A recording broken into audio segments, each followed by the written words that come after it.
સમસ્ત ક્ષત્રિયો બધા એમાં જેટલાય સમાજો છે ક્ષત્રિયોની બધાય અંદર ઉપસ્થિત થાય. આખા ઘટનાને લઈને શું કહેશો? કેમ કે છેલ્લા 24 કલાકની અંદર ચર્ચાઓ જોર પકડી છે કે ભાઈ એવું હોત તો હું અહીંયા ન હોત.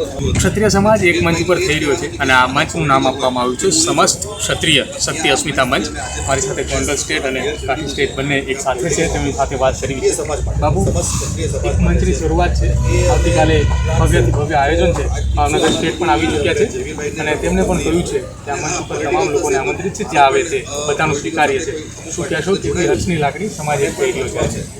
જય માતાજી. ખૂબ ખુશીની વાત છે કે આજ ભાવનગર બાપા અહીંયા પધાર્યા છે ને એમના હસ્તે કાલે જે આગળ આપણે વધવાનું નક્કી કર્યું છે. સમસ્ત ક્ષત્રિયો બધા એમાં જેટલાય સમાજો છે ક્ષત્રિયોની બધાય અંદર ઉપસ્થિત થાય, સાથે આગળ વધીએ અને એક સમાજ માટે સારું કાર્ય પ્રગતિશીલ થાય. આપણી નવી પેઢી યુવાનો ખૂબ આગળ વધે એ જ મારી શુભેચ્છાઓ છે અને આ બધાય પધારજો અવશ્ય અને સાથે જોડીને આગળ આપણે ચાલીએ એ મારું કર્તવ્ય અને મન છે. જય માતાજી. Thank you. બાબુ, એક મંચ ઉપર ફરી એક વખત થવાની જરૂર કેમ? એક તો સંકલન સમિતિ તો હતી, પરંતુ હવે એક નવું મંચ બનાવ્યું છે અને ભાવનગરના મહારાજાની સ્થાન આપવામાં આવ્યું છે. જરૂર એટલે પડી કે તમામ ક્ષત્રિયોને ભેગા કરવાના, સમસ્ત ક્ષત્રિય, રાજપૂત છે, કાઠી દરબારો છે, મરાઠા દરબારો છે, કારડિયા રાજપૂતો છે, ઠાકોર ક્ષત્રિયો છે, બધાને એક મંચ ઉપર ભેગા કરવાના. એ અગાઉ થયેલું નથી, ત્યાંથી વી વિલ મૂવ ફોરવર્ડ. આજે સવારથી એક ચર્ચાનો વિષય ચાલ્યો હતો. ભાવનગરના યુવરાજ સાહેબ, મહારાજ સાહેબ આવી ગયા છે, એમને પણ જવાબ આપ્યો છે. આખા ઘટનાને લઈને શું કહેશો? કેમ કે છેલ્લા 24 કલાકની અંદર ચર્ચાઓ જોર પકડી છે કે અસ્મિતા સંમેલન, શક્તિ અસ્મિતા જે સંમેલન જે નવું બનવામાં મંચ છે એ ક્યાંક શરૂ થાય એ પહેલાં જ બંધ થઈ જવાનું.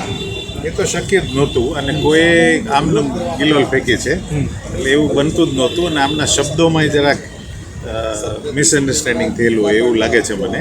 એમનું એમ કહેવાનું હતું કે અમારા વડવાનું કોઈ મિસયુઝ ન થાય રાજકારણ માટે. કોઈ એને મગજમાં એવું ભરાવી દીધું હશે, શક્ય હોય, મને ખબર નથી, મળ્યો નથી, હું વાત કરીશ ત્યારે ખબર પડશે. એવું તો નથી, સ્ટ્રિક્ટલી સોશિયલ જ છે, નો પોલિટિકલ. અને મેં પણ આપને સવારે જે મેસેજ કર્યો એમાં યુ રેડ દેટ લાઇન કે ભાઈ એવું હોત તો હું અહીંયા ન હોત. Strictly social only. પોલિટિક્સમાં મારે 100 ગાઉનું છે એટલું. I am not in any party. અને જેમ બોલે કહેવત છે કે ભાઈ તમે લંકામાં છો કે અયોધ્યામાં એ મહત્ત્વનું નથી, પણ તમે મંથરા છો કે વિભીષણ એ મહત્વનું છે. અમે અયોધ્યા કરવાની કોશિશ કરશું.